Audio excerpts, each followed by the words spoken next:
Hi, today Ask F5 shows you how to force offline your Big IP devices using the Big IP configuration utility. Using force offline puts the Big IP system in an offline state, during which time the device does not respond to or process local traffic connections.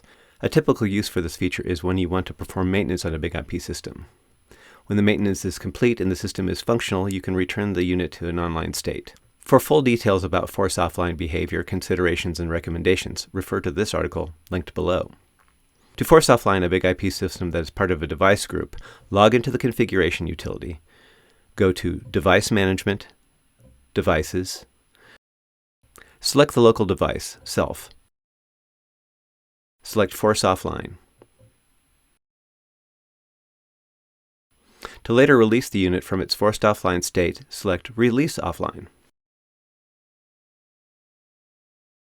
To force offline a standalone Big IP system, log into the configuration utility, go to System, Configuration, Device, General. Select Force Offline. To later release the unit from its forced offline state, select Release Offline.